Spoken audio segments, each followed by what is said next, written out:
How do business owners and CEOs increase their profits, increase efficiency, and reduce the amount of time they spend within the business, all while growing their net worth for eventual sale and exit?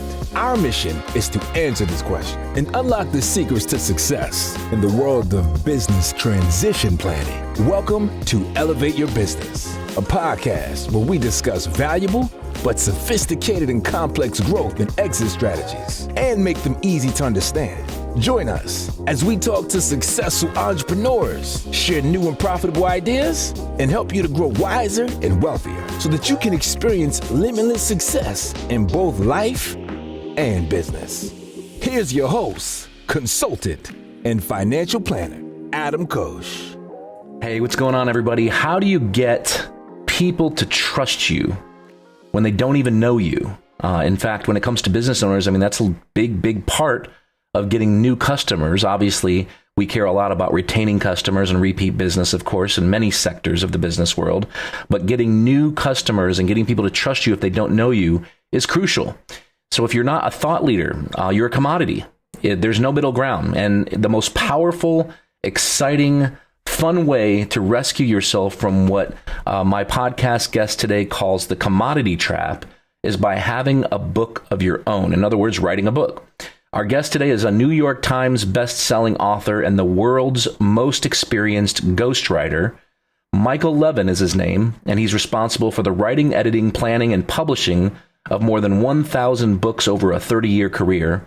And that's just so far, by the way.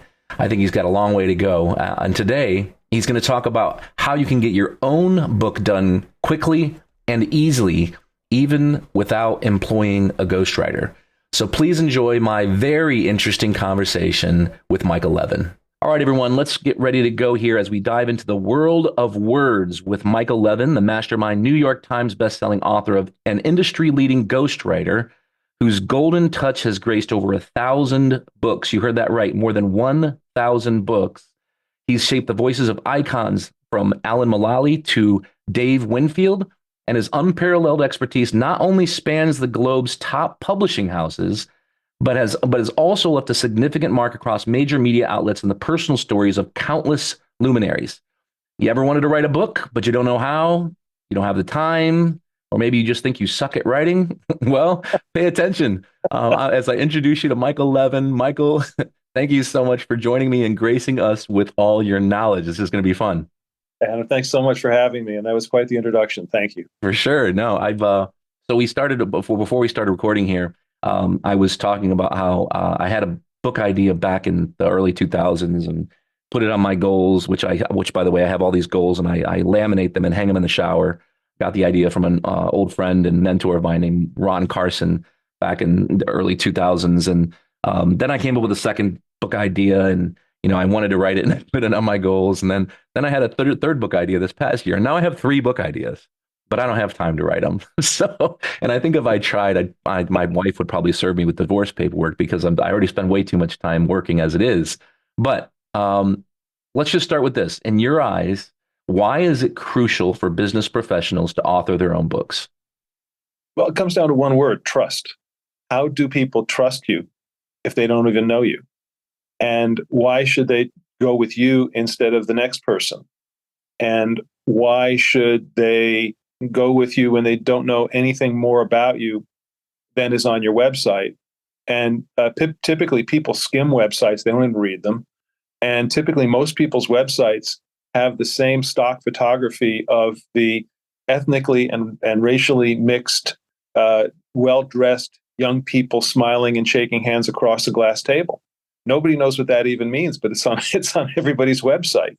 So basically, people are commoditizing themselves, and hope is not a strategy for winning business. So when you have a book, you're able to tell your story in full. You're able to explain why you're so good at solving the problems that you love to solve that your prospects face.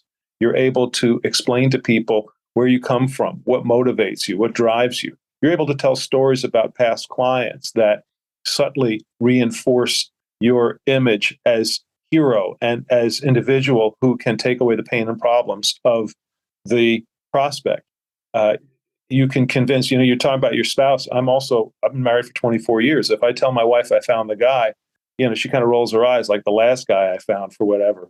But if I'm able to give my spouse a copy of the person's book and say, read this, then she says, yeah, you found the guy. And that's certainly true whether I'm trying to convince a spouse or other co-decision makers who are accountants or attorneys or other team members or people in the C-suite. So the power of a book to create trust is unparalleled. And that's why you have to have a book. That makes sense. So it's almost like different people, as I'm listening to you, I'm thinking different people consume content in different ways. So a book is one way that many use to consume information and education, but it sounds to me, and I bet it's an area where most people don't participate. Probably accurate. Yeah, I mean, people don't even have to read your book; they just have to know you wrote one, or that they don't even know that they don't have to know that you didn't write it. They just have to know that you have one, because when you're the author, you're the authority. And today, people consume information in such short bits, whether it's on TikTok or a blog post or whatever, and a YouTube short. And so someone who actually took the time and trouble to get a book out is just a superhero in today's society. So whether they read the book as a physical book, whether they download it as a PDF, whether they just see the book front and center on your website and say, wow, he or she has a book. This person's really something. I wonder if I can get on their schedule. It just changes the dynamic enormously. So even though fewer people are reading books today than they were 10 or 20 or 50 years ago, the fact that you've written one or the fact that you have one makes you stand out in ways that are incomparable. There's really no tool for creating distinction and preeminence other than a book. That makes sense. Let's talk about publishing.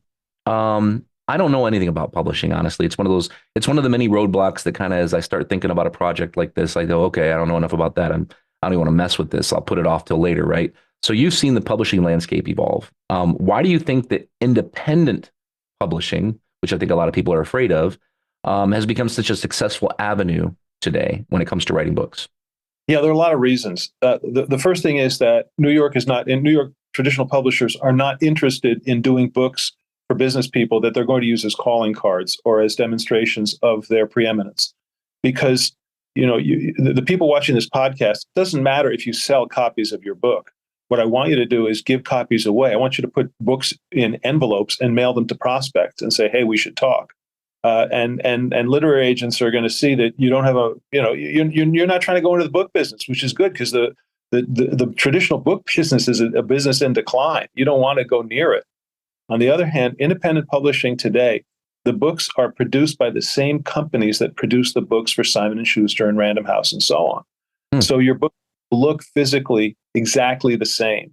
There are vendors who provide independent publishing services for short money who do a beautiful, beautiful job getting the cover done to your taste, getting the interior design and laid out, getting the blurbs and comments on the back cover, and just putting the whole thing together and putting it up on Amazon. And then most people do not buy books in bookstores. They can't even find one because there are fewer and fewer. Most people, if they're going to buy a book, go to Amazon, and an independently published book comes up on Amazon the same way a book from Random House or Penguin comes up. You get the same treatment, the same page. And it used to be that people looked at the publisher as part of their buying decision. Today, nobody knows the names of the publishers and nobody cares. And so I'll say to somebody, I'll say to a prospect or a client who's asking me about this, I'm going to name 3 different sets of publishing companies. One is real and one is fake in each one. Which is which? Riverside versus Riverhead Books, 3 Rivers Books versus 2 Rivers Books, Broadway Books versus Fifth Avenue Books. And they go, yeah, you're right. Because it used to, everybody said, well, look, in my industry, people care who published the book. I don't hear that nearly as much as I did a decade ago. Nobody cares who published it. All people care about with a book is, does it solve my problem? And independently published books, also, they're cheaper. You can get them out 60 days. If you finish your book today, you could have it out physically on Amazon and in your hands and in prospects' hands 60 days to 90 days from now.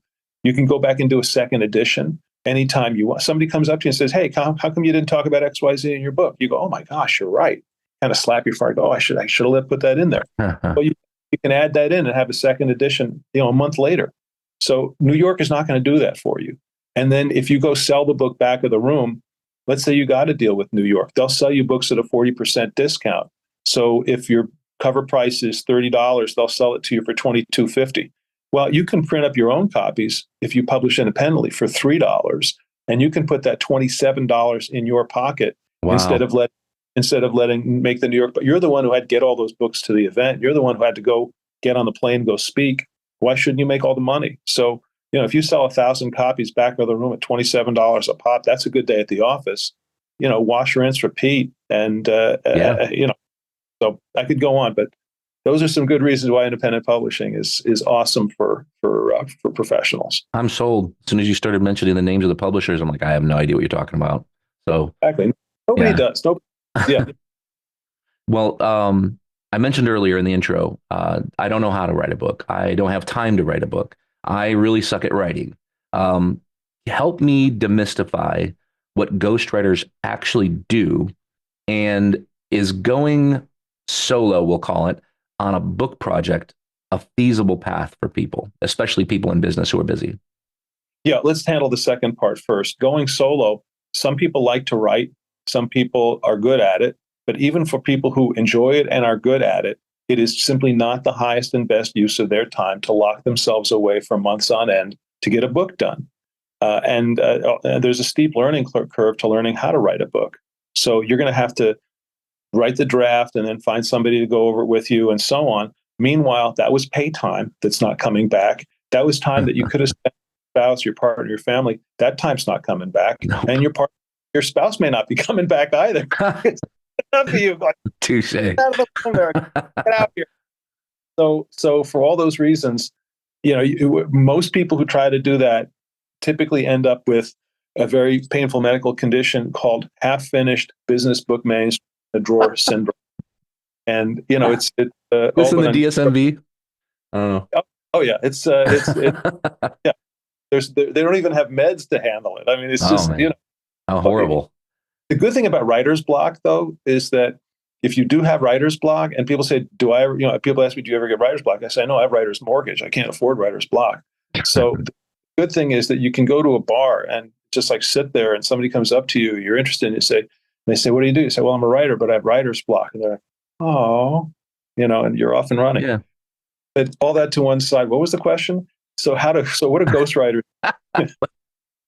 That's when you know you're having fun, is when you completely forget the question. No, the question is just, what basically, I remember. We talked about going solo in a book project. So what do ghostwriters do? Because I think it's a mystery to most. Yeah, I can't speak for all of them, but I'll tell you how I do it, and the way I do it works. It works really, really well. And we don't start off by talking about what is the content for the book.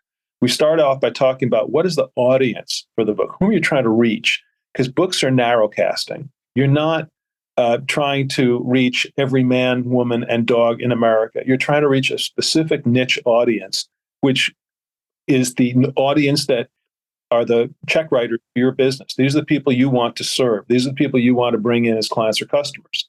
So the question is, who are they? And where are they now? And then where do you want to take them? How do you want to affect their thinking? What do you want them to do or to think differently as a result of reading your book? Part of which is, ding, ding, ding, hiring you. So I want to start off and understand who are they and where are they now? And then where do we want to bring them? Where do we want to take them as a result of this book? That will then lead to the next question, which is, what body of knowledge in your head will convince people in that group to go from here to there, or to have that shift in thinking and to end up bringing you in? So once we have that established, then I'm going to just ask you, okay, what are the big rocks in that? What are the big concepts? And I'm going to be sitting there taking notes furiously, and I'm going to be listening to you, and you're going to say, well, they need to know this and they need to know that. And what I'm doing is I'm organizing it into a table of contents, because I'm interested in creating an intelligent flow of information from you to the reader.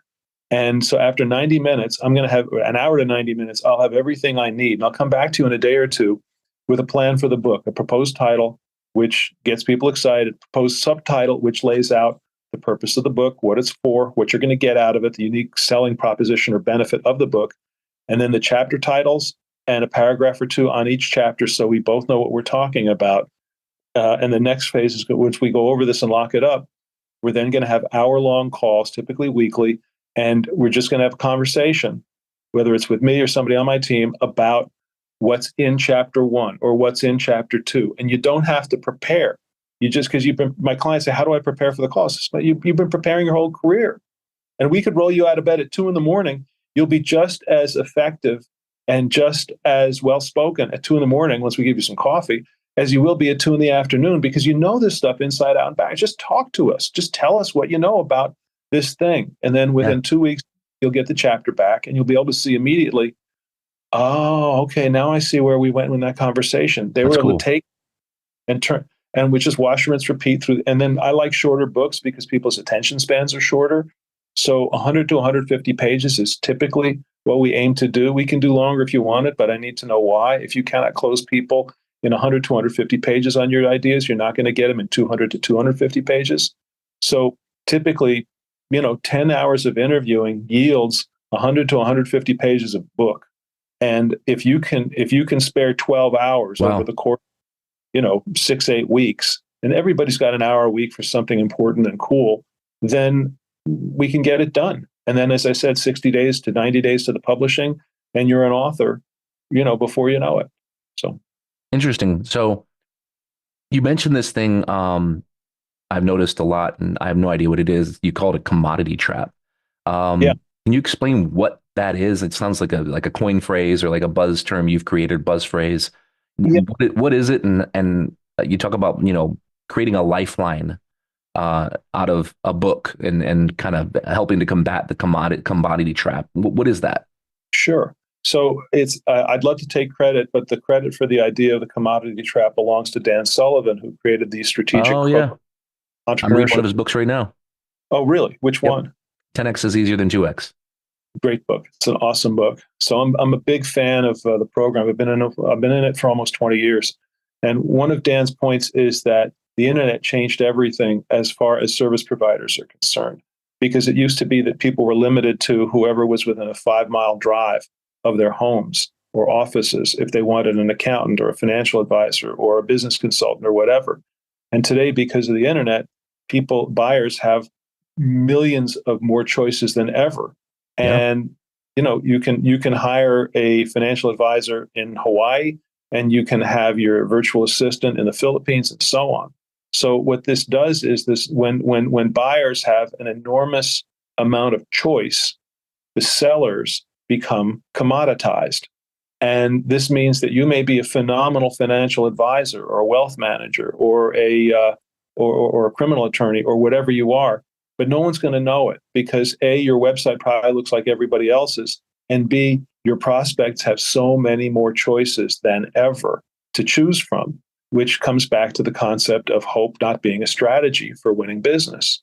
So when you have a book, you remove yourself. There may be other ways that I'm not aware of, but I just don't know anything like a book to lift you out of the commodity trap and allow you to display your knowledge and your background and your wisdom and your empathy for what the potential client or customer is going through, the problem that they're trying to solve, that you solve. And as a result, you are able to command not just commodity pricing, which is something that just keeps dropping and dropping, but instead, you're able to command premium pricing based on the intense knowledge and experience that you bring to bear. So the commodity trap is something that practically every professional faces. And I don't know of any tool more powerful than a book. I mean, people come to your website at 2 a.m. and what do they see? Well, do they see that photo, the stock photo of the nice people shaking hands and smiling? Or do they see your smiling face on the cover of your book, which they can download as a PDF in exchange for an email address, and now you can drip market them to your heart's content? Or you can send it to them without their email address, and they'll read it and they'll go, wow, I found the person. So commodity trap is, and that's how book gets you out of it. So another call it buzz phrase that started, I'm going to guess, I'm sure, I live in the Midwest, which means that everything gets to us like 6 to 9 months later. Like buzzwords gestate on the coasts, and then they eventually make it to the to the Midwest. About 2017, I started hearing this phrase called thought leadership, and it was from a consultant that I used to have on retainer. I'm one of these business owners that I don't care if you're an entry level employee, management, executive, CFO, CEO, it doesn't make a difference. I strongly believe in continuing education. We can always get better at who we are, how we are, and so on. And so I always have a consultant on retainer that basically I hire to help me, be a better boss, be a better employer, be a better business owner, how to improve basically as a financial advisor in my case. And something that these consultants have started saying a lot is this concept around thought leadership and how it's important to be a thought leader in your industry if you want to truly grow, truly help as many people as you possibly can. How can a book, writing a book, authoring a book, intertwine with that whole concept of thought leadership? Well, yeah, I mean, it's a great question. If you want to do speaking, the first question they're going to ask you is, where's your book? So almost impossible to get really good speaking gigs, especially good paid speaking gigs, well-paid speaking gigs, unless you have a book. And then the whole question of thought leadership means that people associate you with important concepts in your field. Dan Sullivan's a thought leader because people quote his ideas, as I just did. And, you want to give credit. So the thing is that the people who are watching this podcast have spent a lot of time thinking through how to serve people, how to serve their clients. And that's creating IP, that's creating intellectual property that's uniquely theirs. Or they are identifying the ideas that are already out there that are going to be the most useful for their clients. Or it's a combination of synthesis, it's synthesizing the ideas that are out there plus their own original thinking. And that's the recipe that your viewers use in order to serve their clients. Well, if you've gone to all the trouble of identifying the ideas that are useful, why shouldn't you own that IP? Why shouldn't you be associated with that information and knowledge in the public eye? So when you have a book, you're able to demonstrate that you are leading in terms of the thinking that you provide for your clients. And again, it doesn't have to be where you're completely reinventing financial services or you're completely reinventing whatever your field is. Instead, there's just so much noise out there. There's just so much stupidity and hype and garbage. And you're able to say, look, folks, I've been there and done that a lot of times, and I've served people just like you with the problem you have. And I'm going to show you these are the ideas that are going to matter to you. These are the ideas that I've identified as the most powerful and the most useful. And I'm going to show you how I serve people with these ideas, and I could serve you with them too. And that's how you become a thought leader, just simply by identifying what you think about and saying, okay, these are the key ideas. Now, it's very hard to be objective about your own thinking. And this is where I add a lot of value for my clients because, I've been doing this a long time and I've been involved. I haven't written 1,000 books, but I've been involved with over 1,000, planning them, writing them, editing them, consulting on them, publishing them, or in some cases, even agenting them. And as a result, when I'm working with a client in a lot of fields in business, whether it's finance or consulting or medicine or law or real estate or what have you, I've either read the books that are key in that field or I've written them. So I'm able to say to them, wait, what you just said right there, that's really important. Stop right there. Let's talk more about that. And then we end up building the whole chapter about that, or that ends up becoming we change the title of the book to that concept because it's so. So the thing is that you spent all this time thinking through how to serve people. Now it's time for somebody else to come in and help you identify which of your thoughts are the most useful and the most unique and the most valuable and the most helpful, and then organize a book around that. And that is how you claim the mantle of thought leadership. And otherwise, you're having all these great ideas, but you may not be aware of which ideas are the most powerful and the ones that have the most traction with your prospects and clients. And that's why, it's very, very hard to be objective about your own life experience, your own thinking. Yep. So you put somebody else in, and that's basically the road to thought leadership, identifying whether you're doing it or somebody else is doing it, what ideas you have that serve people most effectively, and then owning them in the public eye so that you're associated with those ideas and not someone else in your field.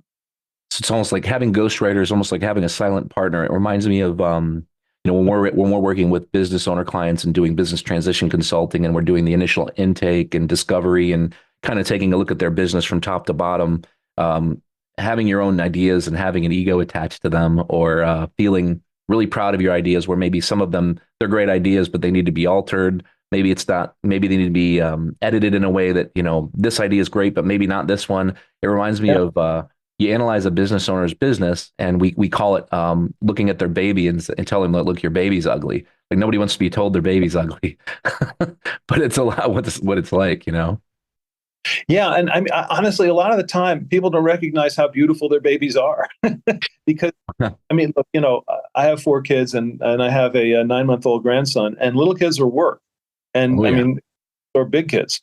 So so it's like you get so consumed with the doing and the doing and the doing that you don't recognize the beauty in the situation, or you just like miss those moments. And with a business, it's the same thing. It's the grind, it's the to-do list, it's the inbox, and so on. It's all the calls and texts you have to return, it's the proposals you have to get out. And it's very hard to step back sometimes and just see the big picture. I had a mentor figure who said that, if you look at an oil painting, if you stand right up next to it, you see the brush strokes look sloppy, and there's like blotches of paint, and maybe there's some pieces of the brush that little strands of the brush that got caught, and they're there. But if you take a step back, it's a beautiful vista of an ocean or mountains or a portrait or whatever. Well, it's the same thing here. It's like, let's take a step back. Let's see the big picture. Let's see how beautiful it is, and let's see the beauty in the ideas that you have, because chances are you would never have been this successful if you didn't have something important to offer. So let's stop for a moment and analyze, what is it? I once had a client who was an international business consultant. This was almost 20 years ago. And he blew my mind after we planned the book. And he said, until you came along, I never understood what I did. I never knew what I did. So what are you talking about? You're this big famous guy. I said, well, I just get hired somewhere, and then I'd go there and listen and talk and stuff and hope that they were happy, and then, try to get paid. And that was my business. I'm like, wow. He said, now I have a clear process. Now I know these are my 6 steps. So, sometimes it takes somebody to come from the outside and say, hey, you have a really beautiful baby. Look, and look at the stat, look at all these. I don't want to carry that metaphor too far, but you get where I'm going. No, it's okay. I get what you're saying, and I guess that there's maybe two edges to this sword. My angle was more of coming from a place of, I feel like, and it's actually a good segue to my next question, because I feel like I have no time. I mean, in fact, I don't have time for the things I'm doing now, many of the things I'm doing right now, and it's constantly trying to, sharpen that sword and trying to, keep things going and keep my hat on my head as I move at 115 miles an hour a day, So when I say I can tell you right now, if I were to try and write a book right now by myself, my baby would definitely be ugly. It'd be a messy book. So that leads me to my next question, which is, people like me, and I'm sure I'm not alone, who are strapped for time and they want to author a book, which, like I said, I have 3 ideas that I'd love to write if I had the time. What's the smartest approach to making that happen? Yeah, at the risk of sounding self-serving, bring in somebody like me. I mean, it doesn't have to be me, but just bring in somebody. I actually, a lot of people don't want to spend the money or don't have the money to hire a ghostwriter. So I actually created a course called the Best Earning Author course. And it teaches people the steps to take to do the book, so that if they're going to do it themselves, how do you have somebody on your team interview you? How do you do the book plan that I talked about? How do you publish and market and monetize? And I call it Best Earning Author because, being a best-selling author, that's something it's actually bought and sold. There are several people I have who can get you Wall Street Journal and USA Today bestseller status for $65,000. You can get Amazon, bestseller status, practically overnight. There's a simple process for that. And so bestseller status doesn't always mean that you've sold a lot of books. It's an important to have. Certainly Amazon, you don't have to pay the money for the Wall Street Journal unless you've got a lot of money to burn. But best earning author means that your book is actually out there making you money. So it took everything. So people can go to bestearningauthor.com and they can find the book, they can find the course, and they can take it, and they can learn how to how to write books themselves without burning a lot of time and money. I mean, so that's one option. And the other, if you're going to get a book done, I mean, like 95% of nonfiction books, and I'm not talking about books by historians or people like Adam Grant or, folks like that. They're written by people like me. I mean, we even write a lot of the novels that are out there today. I wrote a novel for a client. I ghost wrote a novel for a client that became an ABC series. HBO optioned it, and then ABC bought it and made it. And it was on TV for a while. And she didn't write that book. I wrote it. But you'll have to, you can torture me to death. I still won't tell you whose it was or what it's called. But that's the reality. The books that are out there today, the nonfiction books that you see and buy, Prince Harry's book was not written by Prince Harry. It was written by the same person who wrote Andre Agassi's book, Open, which I think is one of the best books ever written. So if it's okay for Prince Harry and Andre Agassi to bring in a ghost or a co-writer, then it's okay for everybody else. I mean, look, I have a lawn. I don't mow my lawn, but it's still my lawn. It's still your lawn. That's funny. Yeah, no, I mean, I have no objection to hiring somebody at all. I mean, any ego that was left in that decision was gone a long time ago when I realized how much time I could save, and of course, how much my time is worth. And you hit the nail on the head earlier when you didn't mention when you said, you'd save time so you have more time for your wife or your kids, your family. You didn't say you have more time to get more business done, to, work more hours. I mean, you talked about family, and that's really what it's all about. So, having more time for work-life balance as well. Let's circle back a bit because it's fascinating to me. So the role of ghostwriters. I was joking with you off air, can somebody realistically pen a book without a pen? What's the process like for working with you or someone like you? Yeah, there are a lot of ghosts out there, and the way they work is that they're just going to, burn a lot of you. I shouldn't put it that way. I shouldn't be critical, but I am. So I will. They're going to burn a lot. Too late. They're going to say, okay, we're going to need 40 hours and I need all this time, and then you just have these random conversations, and business people, successful people, are often kind of control freakish. So when they see that the ghost isn't directing this thing, they're going to just take in whatever they'll just talk about whatever's in their head. And then the ghost is stuck with 40 hours worth of transcripts, and then has to figure out a book in there, and then delivers it 6 or 8 months later. And nobody remembers what they were talking about back then or why.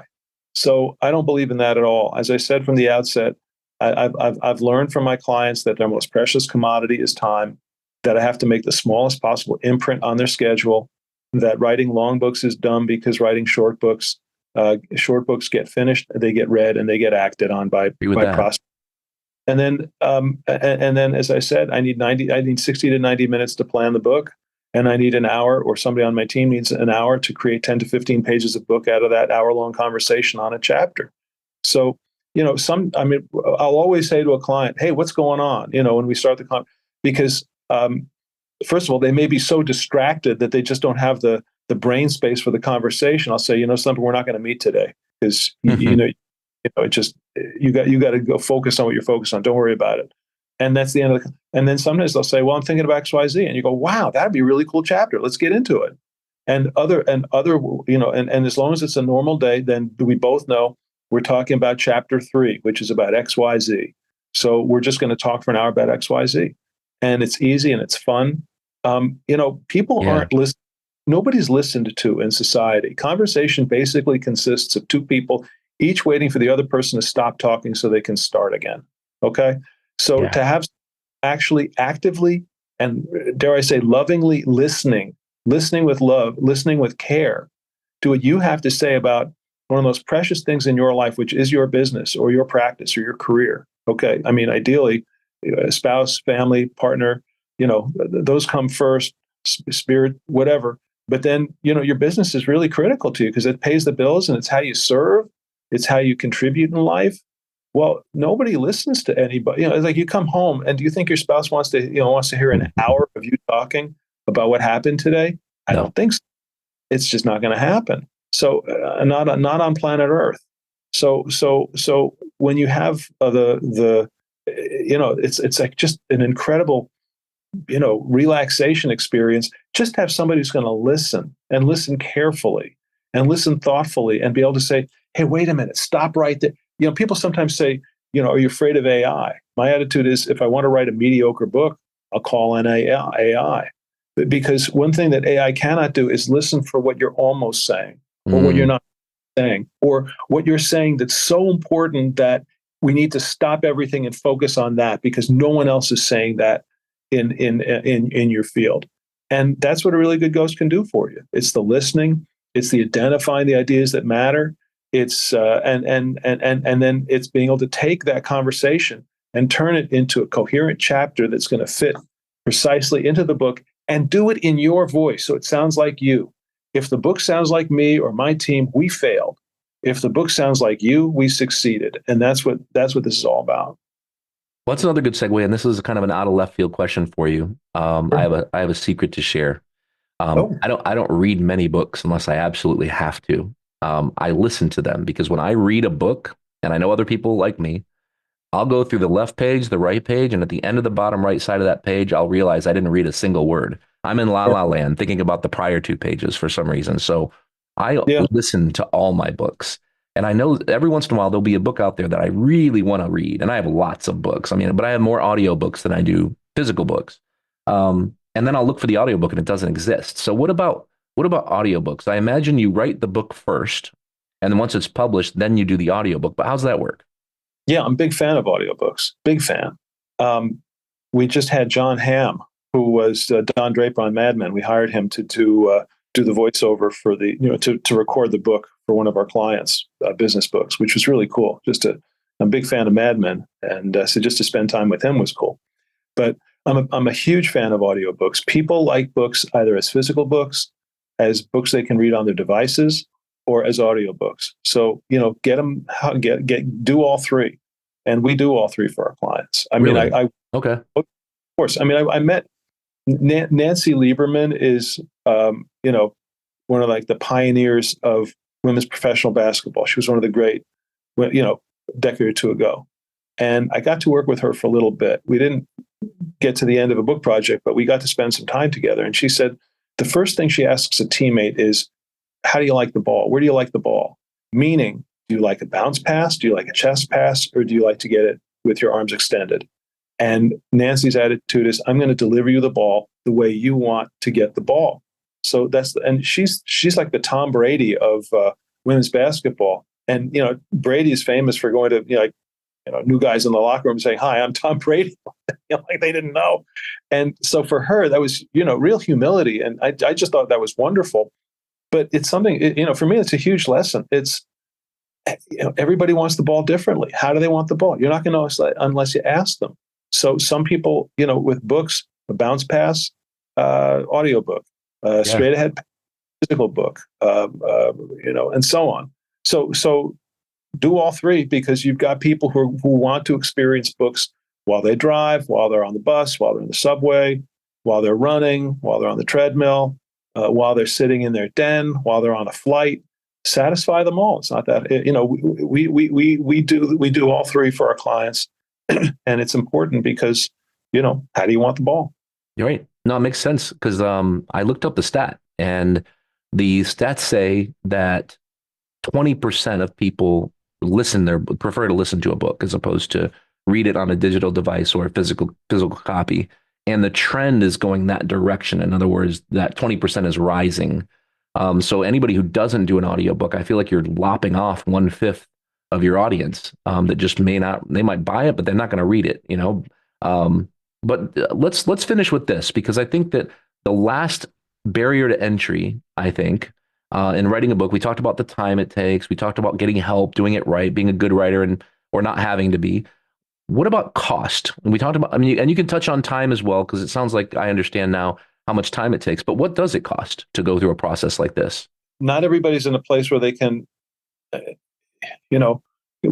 they can write a check for something like this. So it really comes down to, I don't mean to scare people, but it just depends on, let me get a sense of what you're thinking about, and then I can quote you, and we can see if there's a meeting of the minds. That's the best way to put it. Okay. Michael Gerber invented the E-Myth concept, and he sold more than, I don't know. Great book. Yeah. I mean, just and he's a mentor and a very dear friend. He's in his mid to late 80s now, and he's still going. And what he told me years ago, he said, Michael, your people have the money. Your prospects have the money. It's not about the money for them. It's about readiness. It's about, are they ready to swing out? Are they ready to take that next step forward in their careers? And, if they are, then they'll do it. And if they aren't, and sometimes the thing that holds people back much more than the money, because people spend money for marketing every day. This is just another marketing. Sure.